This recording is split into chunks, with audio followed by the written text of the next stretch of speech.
This is Dr. Herbert Harris. Each week, we bring you people who have accomplished incredible things, but who have also faced challenges, overcome odds, and made breakthroughs. Today, we have a good friend from Philadelphia, PA. Thomas Knox. Welcome, Thomas.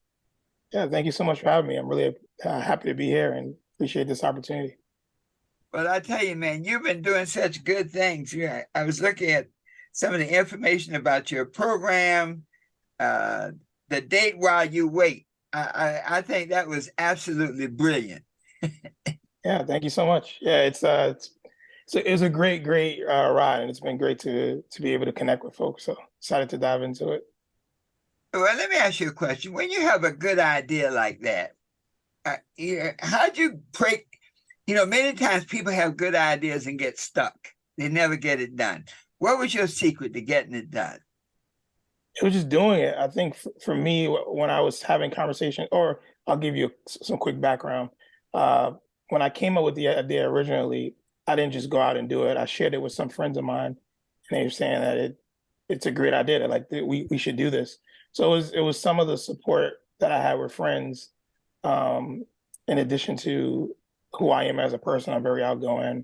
I'm all about doing things outside of the box. So those two things coupled up together, I was able to go out and end up connecting with folks. Well, you just said something very powerful, because sometimes you can share your idea with the wrong people and get a whole different result. So hats off to your friends, man, who believed in you. Exactly. Yeah. And it was funny because a lot of my friends, I shared it with three of them. Each of them have different talents and they do things in different industries as well. So when I originally shared it with them, I was like, which one of you guys are going to do it? And they're like, no, you're going to do it. Well, one of my friends is a photographer, so he's like, I'll take care of the photography. Another one of my friends was a graphic designer, so she did like the signs and came up with some of the ideas with that. So we all kind of stayed in our lane, but I was able to go out and do what I do when it comes to talking to folks. Wow. Well, you just put the mastermind principle to work. Yeah. One of the things in our book, when in the idea of relationships, one of the most powerful tools, and many times people overlook that, is the power of the mastermind, and the mastermind being getting a group of people together on one accord. Somebody's got to have the idea, but then they put a group of people that believe in them together and have great results. So congratulations, my friend. Yes, thank you so much. And I think to your point to that as well, is sometimes even when you share with people, they may see the vision, but they don't have the resources to help you. I was fortunate to have friends who not only understood what I was trying to do, but they brought their skill set to the table as well. So I was grateful for that. Well, now that's a whole nother life lesson. Like, who you want to be around, who are your friends. It's a very important thing to pick the right friends too. Yeah. I couldn't agree more. Yeah. Now, I was just looking at that young man, the football player that had pictures with the gun. Was it somebody? Oh yeah, he's a basketball player. Yeah, John Morant. Yeah, John Morant. That's it, basketball. And I felt so badly for him. I thought back on the days of the guy Michael Vick. Remember Michael? Absolutely. And he just had the wrong friends around him. And so, as a life lesson, one of the things that for our listeners, to be careful who you permit to come into your circle. And if you can surround yourself with people who have skills of their own, you don't want people in your posse, you want people who have their own posse. Yeah. Yeah, that was something. You said something profound there as well for me, and this may be a little off topic, but more so about romantic relationships. And I had a conversation at an event, and one of the conversations I had was with a gentleman who was married. I'm currently single, and he shared what changed the dynamic of his relationship with his wife was he stopped hanging out with other single men and started being around men that were married, and he was able to relate with them more, because they were essentially in the same situation, but also not only were they married, but they had resources and the tools they were using to continue to build their relationship. So you're absolutely right. It's important who you surround yourself with, but also people that you and I don't want to say so much look up to, but people that you have profound respect for. Yeah, And you can grow from those. yeah. And people who are kind of happy with themselves and, have accomplished some things themselves. You know, the the second law of relationships. The first law of relationship is a relationship with your source, your God, that whatever your supreme being is. The second order of relationship is the relationship with yourself. And once that's intact, you can have a relationship with other people that work. If the relationship with yourself is not good, then any relationship you build is going to be on shaky ground. Yeah, that makes a lot of sense for sure. Yeah. And I think also with me, I always tell even friends and family, I'm like, if you're not taking care of yourself, if you're not good for yourself, you can't be good for others. Ooh, if you're not good for yourself, you can't be good for others. Let's see, that's a drop the mic. Wow. Yeah, if you're not taking care of yourself, I know I'm a connector by like as a creative, I'm a connector. I love connecting with folks. But if I'm not doing good, I can't be my best when it comes to connecting with folks. And I'm really big on frequencies. I'm really big on energies. So if I'm not good and I'm not putting out positive energy, it's hard for me to pass that on to other people. Mm. Well, that's probably one of the areas, we often say fake it till you make it, but if you don't feel it, it's hard to fake it. Yeah, yeah. But Thomas, tell us a little about your background. Where'd you grow up and, your early years? Yeah, so I'm originally from Brooklyn, New York. I was there pretty much my entire childhood, and then when I got to high school, I ended up moving to Staten Island, New York. So I went to high school, middle school, summer middle school there in Staten Island, and then when I graduated, on my mom's side of my family is originally from Augusta, Georgia. So I lived in Georgia uh, first couple of years of college, and a little too slow for me, so I decided to move back to New York. Um, but yeah, growing up, both of my parents are from New York. My mom was actually, uh, and it's a huge part of my story. But my mom was heavily on drugs and a substance abuser when I was younger, and my dad, he was the total opposite. Never smoked, never drink. And the saying goes, opposites attract. So Yeah, yeah, they end up getting together. The first time they were intimate, mom got pregnant with me, and they try to work it out and end up ultimately going their separate ways. But the great thing about it is throughout my childhood, I had both of my parents in my life, as well as my mom was having different issues with trying to stay off of drugs and trying to figure out her life, but she was always there. So, I've always had really strong parents and a really strong foundation that has helped led me to be the person I am today. well, that's an interesting combination because you said sometimes when people have, issues, drug issues and whatnot, it takes us so much away from the parenting that they get, kids end up in the system and all kinds of stuff like that. So that's a tribute, man, your parents to hang in there and make it work then. Yeah, absolutely. And I did actually end up. So I was in foster care at a point. I was in group homes. I was in group home in upstate New York. I actually was evaluated in the psych ward at some point. So in my earlier days, I was a very angry uh, child. But in addition to that, I was also very protective of my mother. So anything that was happening and her being out in the streets, um, I would be one of those kids that if I felt that she was in danger, I would jump in and be the little guy I can't really do much, but I'm trying my best to protect my mom. So I Yeah, had that side of things. But in addition to that, I give her a ton of credit. I tell people all the time, she was on drugs pretty much prior to my teenage years, but I've never seen her do drugs. I've never seen her use. She was someone who was I would say private about what she was doing, but also didn't want her children to see it. So yeah, I give her a huge amount of respect for that because it was something that was going on, but I never seen it. yeah, yeah.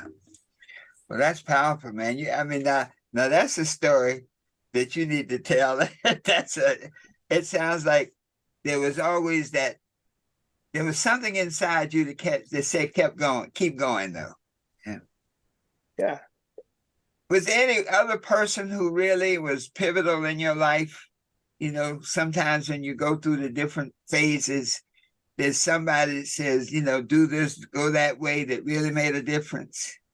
Oh, absolutely. Several people.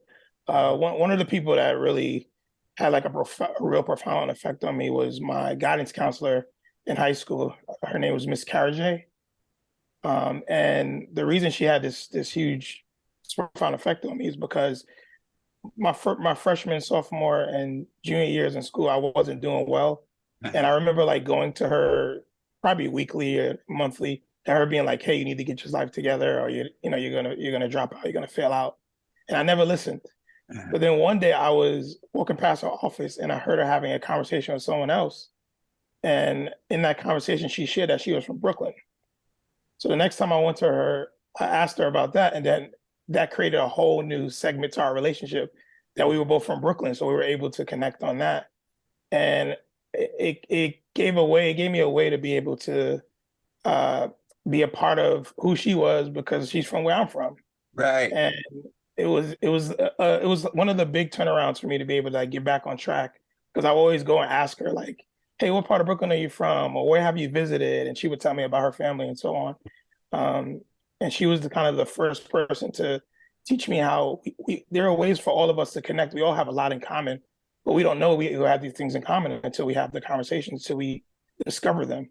And she was the first person to really do that for me. So Miss Carajay is, I give her a lot of credit. If I saw her today, I give her a big old hug. Wow. You know, as you were saying that, when we progress time to right now, you know, when we work with some of the school systems, we find that the guidance counselors will have 300 and 400 kids now that they are supposed to be guiding and giving assistance to. And I can imagine that you can't really take the time with the kids. I think when we've interviewed some of the teachers and even some students, one of their great frustrations as a guidance counselor, even as a teacher, was not having enough time to do better with the students. And you just said something very interesting. When we work with the schools, very often the kids did not identify with the guidance counselor or even with the teachers. And it's so important to have some commonality, some, you know, like common experience that we can relate to. And so that really, you know, that's a whole nother segment. But when you look at some of the racial issues in the school now, I was thinking back about the movie, you know, the Malcolm X movie, Absolutely. when this teacher, when he said he wanted to be a lawyer, and the teacher said, "Oh, well, your kind can't be lawyers. You need to learn how to do something with your hands." Man, what did that do to him? Yeah, And so and that, mm-hmm. I'm sorry to cut you off. No, go ahead. Uh-huh. What you're saying is to me is huge when it comes to humanizing educators. Mm-hmm. A lot of students, and I definitely was a student. I looked at my teacher just as a teacher. I never looked at my teachers as people, as Uh-huh. human beings. I just was like, hey, this is, you know, for instance, Miss Carriage. It took many years for me to be able to align with her and have build out, like you said, that commonality. But it was because I found out that she had something in common with me. And I think schools should, and I don't know if they're doing this. So you know, if they are, great. If not, other schools should adapt it. But they should humanize teachers. I think teachers have not only incredible stories, but some of their stories behind how they became educators and some of the inspiration on why they decided to teach. They're beautiful stories. And I think as a student, if my teacher shared that with me when I was in school, I probably would have looked at them and handled the relationships that I had with them differently. Wow. Yeah. Man, this is some good stuff, Thomas. We just went right into the educate. They need to be taking notes, you know. The boards, some of these boards of education need to watch this interview and go like, "Man, get your notepad out, Sally. We need to learn from this man because he's teaching us something." You know, a person can have more degrees than a thermometer and not know just what you said. Mm. That's powerful. Wow. So you made your transition, and you know, from school, you had help, you went through the many changes. Then how did you start out? What was your like main source of income before you started this project? As they say, what was your real job? It's a great question. So I was one of those guys that I just needed to get out of high school. I remember having a conversation with my dad. My Uh-huh. dad is super black militant, Black Panther. You Uh-huh. know, you're black, you got to get everything you can get. People come from other countries and become doctors, lawyers. He's like, you deserve the same. You're an American. You deserve the same. You got to go out there and get it. So one thing that he told me at a young age, he's like, two things that you should strive to get when you graduate is your driver's license, and he's like, you need a high school diploma. Those are the two things. He said, if you get Uh-huh. those, you can get a pretty decent job, and at the very least, you can work for the city or the state with those two Yeah. things. Uh-huh. So that was my aspiration. I was like, let me just get my driver's license and get this high school diploma. So when I ended up graduating, I took a lot of retail jobs. I worked for the Gap. I worked for the NBA store, Bed Bath and Beyond. Pretty much, I probably took 15, 20 different retail jobs in my first, from probably like to 18 to like 22, 23. Uh-huh. And what changed for me is before I moved to Georgia, like I said earlier, I ended up moving to Georgia. I applied to work for Apple in Atlanta, Georgia. Now, I didn't live in Atlanta, Georgia. My family lives in Augusta, Georgia. But Okay. I applied for Atlanta. I said, hey, if I get the job, I'm gonna move to Atlanta. Like that's just how it goes. And Augusta from Atlanta is about an hour and a half, 2 hour drive. So I was like, if I get the job, I'm just gonna move to Atlanta. So I applied for a bunch of jobs while I was living in New York, in Augusta and Atlanta. And then I ended up moving and I got a job working at Sports Authority Hmm. as a retail specialist. And then out of nowhere, I get a call from Apple saying that, do I still want the job? And at that point, I was like I'm established here in Augusta. I don't want to move to Atlanta.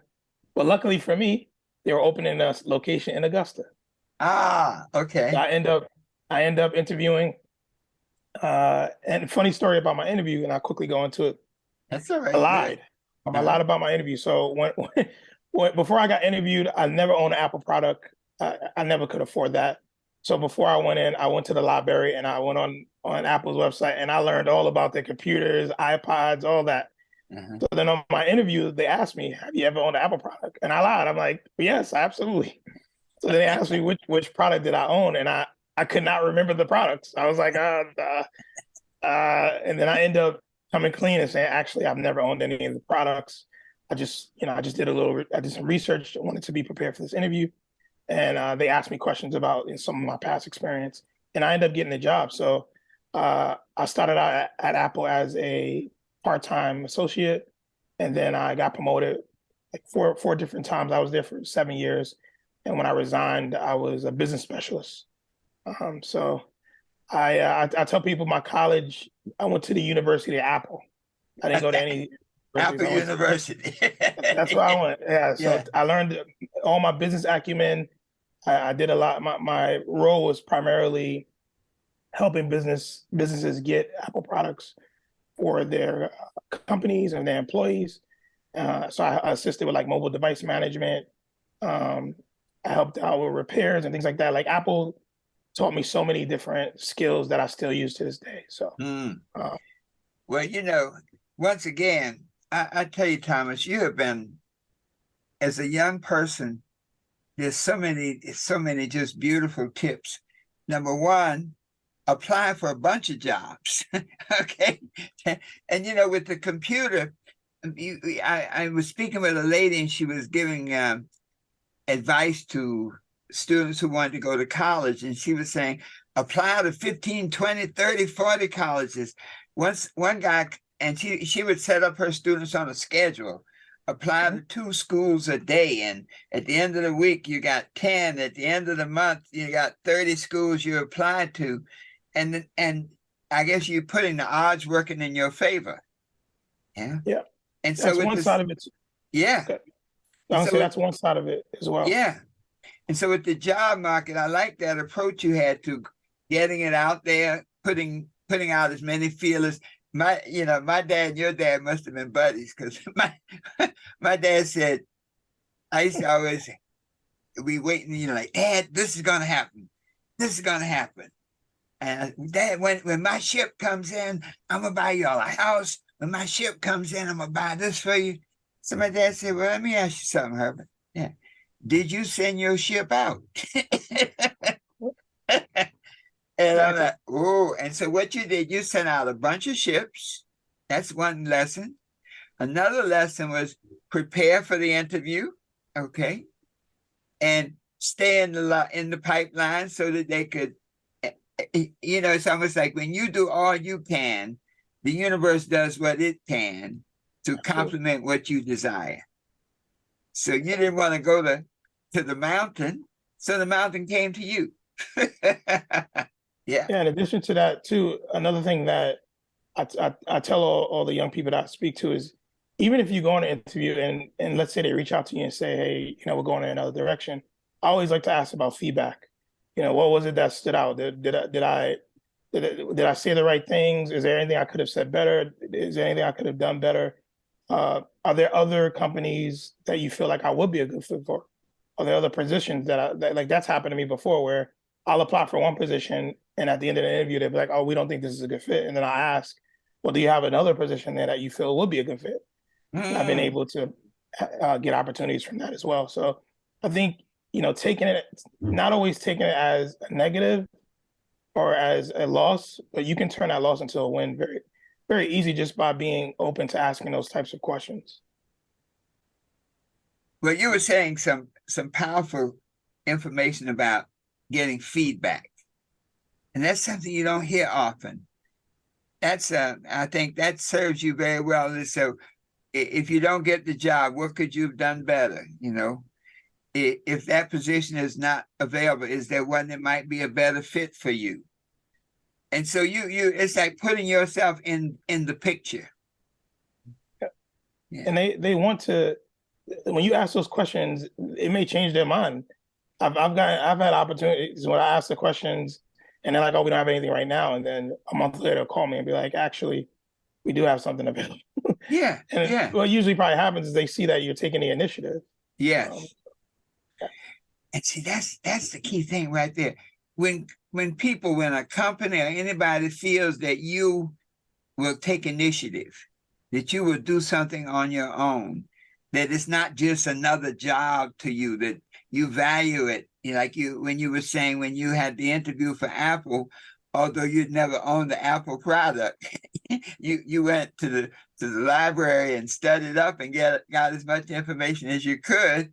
But then even when once you realized you didn't have it, you just fessed up, but you say, hey, I went and studied. And that really made them think this guy really wants this job. Exactly. Yeah. And they also, they asked me, I remember them asking me about my other experience, and I was able to share that with them. And I did with no problem because that was true and honest. So it wasn't hard for me to be able to talk about the other jobs that I had. But the Apple thing it was funny. I remember just sitting there so embarrassed, and I was like, they're not gonna hire me. I remember going home, telling my parents, and they're like, why'd you even do that? And I was like, I had to try something. I had a feeling they were gonna ask. So, so yeah. Well, another good point is to think about you anticipated the interview. For people listening to our podcast, that if you have an interview coming up, something important that you have to do, then prepare for it. Preparation is awesome.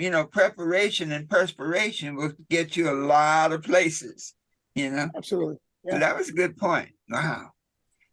I tell you, Thomas, when you just progressing that. So when you left Apple, what was your goal because it seemed that you had a great company, a great job, you liked it. So you must have had something really powerful to pull you away from there. Yeah, that's where Date While You Wait comes in. So I came up with Date While You Wait and the idea in 2015. And like I said earlier, I shared it with some friends. But the challenge I was having is I was going into and before I jump into that, essentially Date While You Wait is a connection platform I created where I sit in the subway in New York City and I play board games with people while they commute. It's not about romantic dating. I just called it Date While You Wait because essentially you're having a date with someone while you're waiting for your train. And the idea was for anyone to sit down with me. So it doesn't matter who you are. It doesn't matter where you're from. It doesn't even matter if you speak English. I've been able to connect with people that didn't even speak English. What it was just a quick opportunity to play some board games, have a connection point, and go on with your day. So what was happening is I was working at Apple, and then after my shift, my 8-hour shift, I would go sit in the subway for like 2 or 3 hours a couple times a week. And it was taking such a toll on me. I was so exhausted, so tired, but I really was passionate about both. And Date While You Wait, for whatever reason, it resonated so well with folks. So it ended up getting picked up by all these major publications. And I was able to turn that into an opportunity to become a public speaker. So I ended up resigning from Apple in 2016, and then public speaking full time and doing other events and things like that for about a year. But the challenge was I didn't really forecast and have any pipeline. So the speaking opportunities I was getting, some of them were lucrative and some of them weren't. But I wasn't prepared to take it to the next level. So that didn't last very, very long. I probably was doing that probably for about 6 months to a year, and then I ended up moving to Philadelphia to live with my dad while I focused on developing some of my other businesses. So that's where I am now. Yeah. So once again, that's another life lesson. You can get success. It's funny. You can get success. It's like a hit record. You like, in music, we used to have one hit wonders. And there were guys who got one hit, they jumped out. I keep thinking Archie Bell and the Drells. You remember the Tighten Up? Yeah, Yeah, yeah, yeah. So, they had a lot of folks who were like one hit wonders, and many people got stuck there and never got beyond it. But that breakthrough to assess your situation, to say, aha, okay, I wasn't ready to upscale it, to take it to the next level, to realize that in itself requires some serious self-examination. yeah. I think too, for me, I was in a place where I didn't know what DYUA was because I was just sitting in the subway. I didn't like. I ended up turning it into a company, and then we would try to. I got a business partner, and then we try to create an app for people to be able to connect in other cities, and that fell through. And we just tried different things, and some of them really worked, and some of them really Yeah, didn't. yeah. And then I was able to. What kind of transitioned me to where I am now is I have two other companies that I created from Day While You Wait. Mm-hmm. But you were talking about, that some of the trials and tribulations. You tried to make an app. You set up. It's interesting, Thomas. You start out with a business, a company in mind. Many times people, I'm going to try this, I'm going to try that, but you seem to always think in terms of a company. Why is that? I just think that for me, I believe that no matter what it is that I build, it has to be something that's sustainable.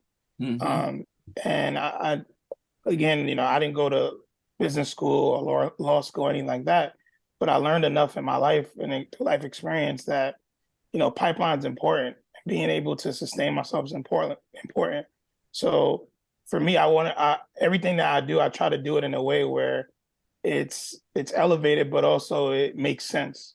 If I send someone an email and I say, hey, check out my company, my website should be in order. Mm-hmm. They should be able to reach out to me. And I find, especially in throughout the years that I've been doing, I guess being an entrepreneur, that so many people I've connected with that wanted to either collaborate or do things with didn't really have their ducks in a row.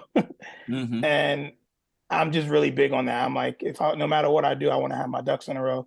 Mm-hmm. Um, and I learned that primarily from working for a company like Apple, Mm. and researching and learning and just trying to be someone who is an open book. I don't have all the answers, but the things that I go through and the challenges that I have, they're not unique to me. In some ways they are, but in other ways, people have gone through them before. People started Mm-hmm. companies before, um, and even someone like yourself who has the resources. It's just up to someone like me to uh, educate myself and learn from it. So Mm-hmm. that's why I kind of work in that way. It's been a learning experience. Trust me, I got a long way to go, but I've been doing okay, and I see a light at the end of the tunnel. So That's powerful.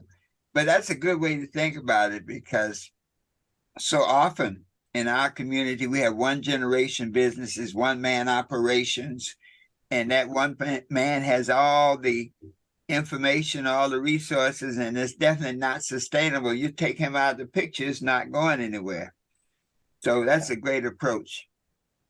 If you look back over your life, what would you say were your biggest challenge? That one challenge that you really had to face, confront, and overcome?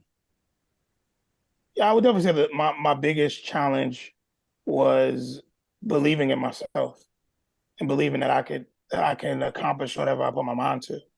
I think a lot of times, especially when I was younger, I would fight it. And I guess the clinical term is essentially having what do they say? It's on the tip of my tongue, it'll come to me. But essentially, I was someone who was afraid of success. And I was afraid to try things. And once I did and developed before DayY, I used to do all types of like really cool things. I would do like projects, and I would go out to New York and give people flowers. Like I would buy flowers and just hand them out to folks. Mm-hmm. Or I would buy candy and I'd give people, I'm like, hey, look, you're having a bad day. Here's a piece of candy, here's a lollipop. So I was always doing these like projects, but I never really thought it could turn into something. So my biggest challenge was definitely believing in myself and surrounding myself with people who believed in what the possibilities are or were. And where I am now, I have so much trouble sleeping sometimes because I'm so excited for what's to come. And I didn't have that energy in the past. So, definitely a challenge that I work through now is work-life balance, because I love what I do so much that to me, it's life balance. It's not work-life, it's life. So, because I just have so much fun with it. But but to answer your question, definitely the belief in myself. Wow, that's beautiful. But, that's a challenge. I tell you that so very, very basic. So many of us, that's like ground zero. If you don't believe in yourself, nothing else is going to work. That's powerful. So at this point in your life now, where do you see the next level, the next steps? Yeah, I'm at a very unique part of my journey, because now I'm at a place where I can delegate a lot of the work that I've been doing to focus on other parts of the business and other parts of the projects and so on. So my goal is to essentially create an ecosystem of connection.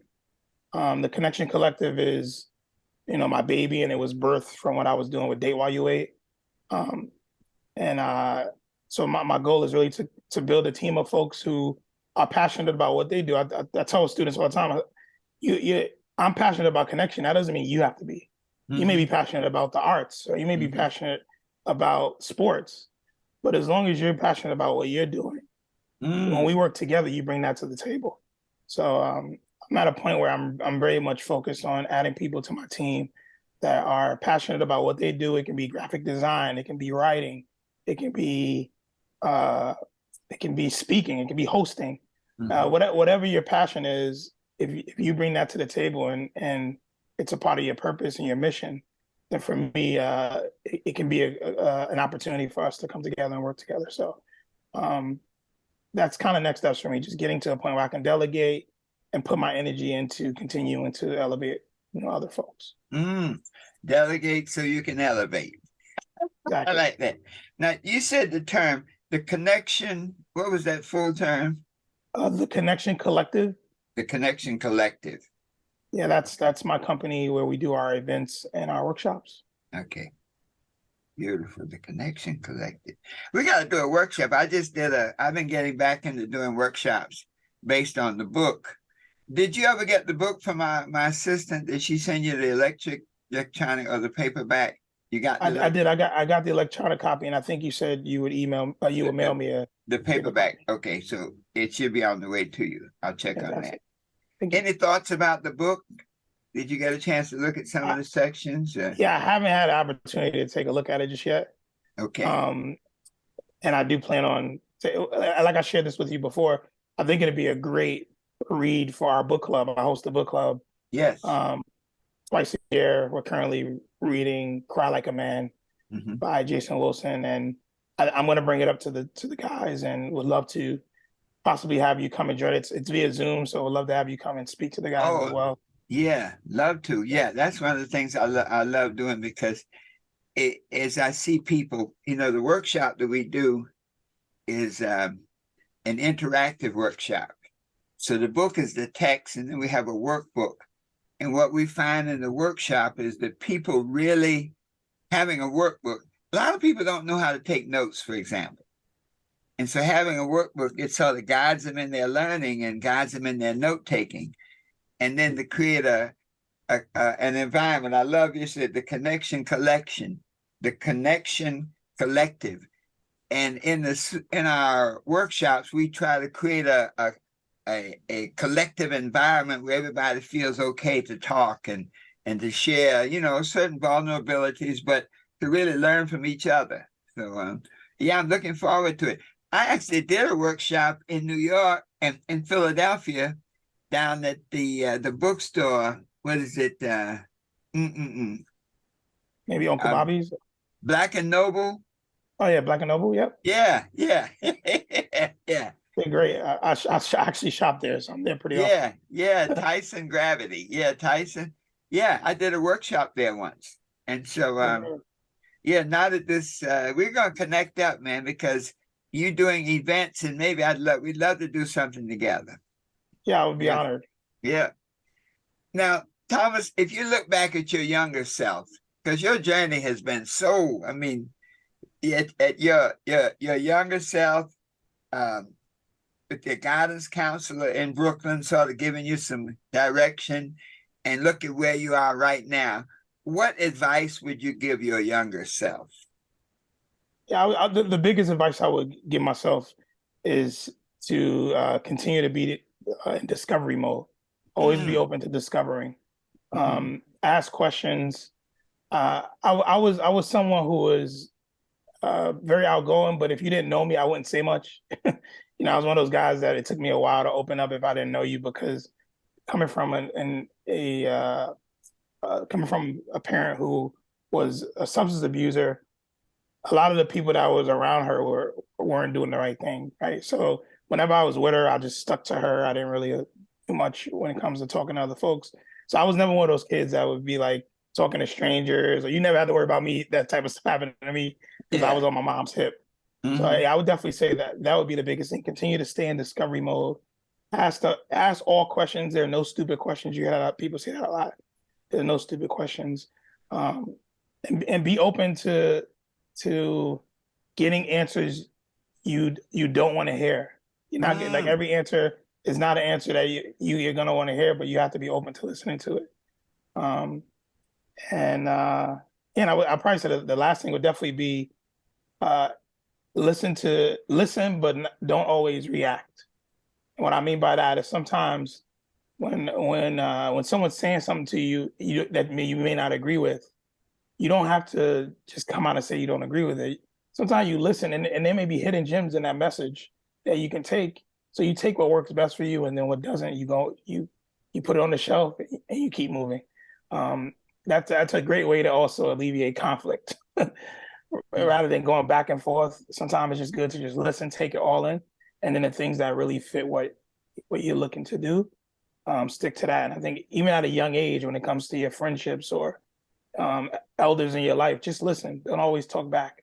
And I was definitely in high school. I was more of a talk back type of kid. So those are the things I would share with my younger self for sure. Well, you just dropped, we should, you know what? We should have one of those tablets of stone, man. Like Moses, come down. I mean, stay in discovery mode.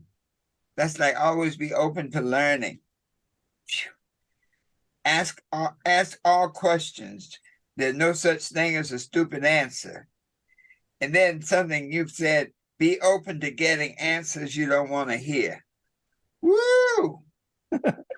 Yeah. That's deep. I mean, because, a lot of times you don't ask because you don't want to hear the answer. Man, yeah, yeah. And then as you say, listen, but don't always react. And, there's some people that can hear you know, often in debate, you often state a premise, but you don't want to state a premise that's going to turn people off. Even though it might be something they need to hear, you say, well, let me try to get their attention first. And very often when people react too quickly, they never get the whole message. Yeah, that's powerful. Yeah, you also have to find ways to just not always want to create conflict. I feel like sometimes we do it subconsciously because we don't agree. So we'll jump in. And I've definitely been a culprit of it. Like someone may be saying something to me and I don't agree with. And I'm like, you don't have the facts. And they're like, I didn't even finish. Mm-hmm. And I'm Yeah. like, you know what? You're absolutely right. Let Mm-hmm. me backtrack for a second. Go ahead and finish your thought. Yeah. Yeah. So that's something I still deal with. And you're not perfect. Everybody has things to work on. We're human. We make mistakes. Mm-hmm. I'm just trying to live a good life. I'm just trying to be positive and live a good life. Every day is not perfect. Sometimes you have good days, you have bad days. But if you're someone who, like you said, depending on what you believe in and who you believe in, Mm-hmm. that's a great foundation for you. But in addition Yeah. to that, um, just any situation, if you go into a positive, no matter Mm-hmm. what it is, usually there will be some positive that comes out of it. Even if the other person's negative, Yeah. usually Yeah. some positive comes out of it. Yeah. It's you learn something. If you learn this is a person you need to run from. Exactly. Yep. Yeah. Now, there's a couple of other thoughts, man, and then any ideas, additions, and your website, we'll get that. When you look down the road, 20, 25 years, I've seen you evolve to this point. When you look down the road, where you would like to be, as you were saying, you want to have your companies set up so that they're self-sustaining, so that to free you up to delegate, to free you up to do the things you want to do. If you could look down the line to where you actually accomplished that, what advice would you give your present self? That's a great question. It'd probably definitely be something with being better when it comes to managing my work-life balance. I used to be someone who, especially when I worked a typical 9 to 5, I would take vacations on a regular basis. I would do things with family on a regular basis. And as an entrepreneur, I definitely missed out on those types of opportunities. So I've been trying to do better. And I think as I get older, I realize that you only have one life to live and you don't always want to spend it working. So, and then also include loved ones. And what I mean by that is there's nothing more like fulfilling than having someone you care about what you're doing. And I've been someone who, when my family asks, certain families ask me what I'm doing or how I'm doing, and I'll give them the quick answer. And I think this is something I learned recently. There are always opportunities to have them come and shadow me. Let them come in for a day and see what I do, and let them come into a day and join me. I have a bow tie company. I make bow ties. So maybe having them come in and sit down with me and see the process, or have them come in and watch me speak to a group of folks. I think that brings a level of value and appreciation from them that you don't always see. So I would say that's probably the advice I would give myself. You know, very often with children and parents, a lot of times parents don't bring children into the business. I notice among some cultures, they make sure the kids are right up in there seeing what the parents do and seeing how they do it. And that's a powerful piece, man, to bring people in who, and as you say, let them shadow you, let them see how it's done, because it gives them a heads up. It gives them, when it's your kids, it gives them a head start on not just entrepreneurship, but on whatever it is, whatever you're doing, Yeah. So, In addition to, well, I agree with you. And in addition to that, they also see you in your element. So, I tell my friends all the time, I say, in the romantic relationships that I've been in, one of the things that I didn't do a good job in is, telling my partner, I'm an entrepreneur, you have to let me do what I do, instead of like showing my partner, hey, this is some of the things I'm working on. What are your thoughts about this? What are your thoughts about that? Yeah. It just creates a better cohesive understanding. Whereas if I'm just telling you, oh, I do this, I got 20 meetings today, but Yeah. maybe I bring you to a couple of those meetings and you see how I'm passionate, you see how Yeah. I love it. It just brings a different perspective, and it makes people want to better support you as well. Man, Thomas, we got to write this book, brother. I'm telling you, I got two pages of notes. I'm I'm in the supposed process of writing a book, so we'll see if it makes it. yeah, yeah. Well, my friend, is there anything else? Now, wait a minute. You just mentioned the bow tie company. Now, Yes, what's that about? How's that going? it's going great. Yeah. So I started a bow tie company back in 2016. Our bow ties are all made out of Scrabble pieces, like the board game. So not Uh-huh. Scrapple, but Scrabble. Uh-huh. And yeah, now I've been doing bow ties, and a lot of my customers have been asking about other accessories. So we just started doing lapel pins.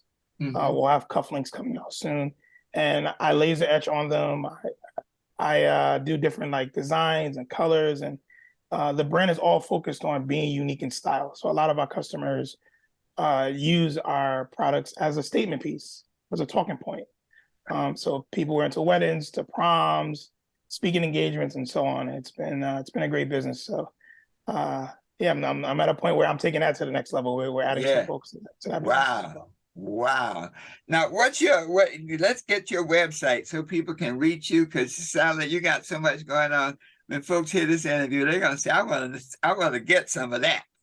Oh yeah, absolutely. Uh, So there are a couple. The connection collective.com is one. So it's exactly how it sounds. The connection uh-huh. collective.com. Um, and that's where we do all our workshops and our events.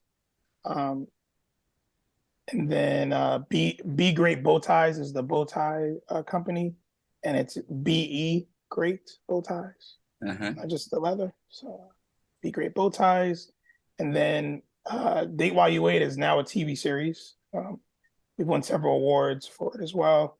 Um, so you can watch the show if you go to datewhileyouwait.tv. It'll give you all the channels and where you can find it. We're on about At this point, I think we're on about 50 platforms. We're streaming on different app platforms. You can check us out if you're in New York City. We're on New York City's channel, NYC Media. The show runs several times a week. So yeah, we're currently in development for season 2 and production for season 2. Wow. And that begreatbowties.com. Yes, sir. Okay. Well, I'll tell you, Thomas, you have taken me to school. I've taken notes. I've enjoyed this. Any final words you want to share to budding entrepreneurs, to people who've come through challenges, to anybody in the world who wants to transform their lives and live their dreams? Yeah, I would say the last thing I would love to share is go for it. Put it out there. Think differently. Um, I would suggest watching this video. It's a video on YouTube. It's an Apple specifically an Apple commercial, and it's the campaign for thinking different. You literally Uh-huh. can look up Apple Think Different. Watch that video, and it starts out with saying, "Here's to the crazy ones." Mm. So it starts out with that, but that video had a profound effect on me throughout my journey, and I still watch it to this day. And it's only like a minute long. It's not very long, but Uh-huh. very profound. Wow. Well, my friend, I have enjoyed this today. I'm going to push this ahead of a couple others because you said some beautiful stuff. I thank you for being on Success Talk. I congratulate you on your success, and I see you rising up and to your higher good, man, where all that you do manifests exactly the way you want it to and more. Thank Well, you. thank you so much, Dr. Harris. I appreciate you having me, man. It's been a pleasure. Well, to our friends out there, let me say this to you, that we have today, we dropped so many nuggets. There's so much insight in this podcast. You need to listen to it. And anybody who has struggled, has challenges in their lives, who have dreams, This is a blueprint. There's some nuggets in here that can guide you, that you can only get having gone down that road. You know, there's some things you can learn in a book, but there are a lot of things you got to learn by doing. And frankly, the key to learning and doing is watching what other people have done. And Thomas Knox, you have done incredible things. We thank you so much, and we appreciate you. We're going to do another interview and some other stuff, because I can tell there's a lot more in this well. Yeah, I would love to. Thank you again. All right. So, folks, remind yourself to watch this video, to watch this broadcast, to listen to it time and time again. Share it with someone who has a dream, because you can be what you want to be, do what you want to do, and have anything you desire, always knowing that the best is yet to come. And so it is.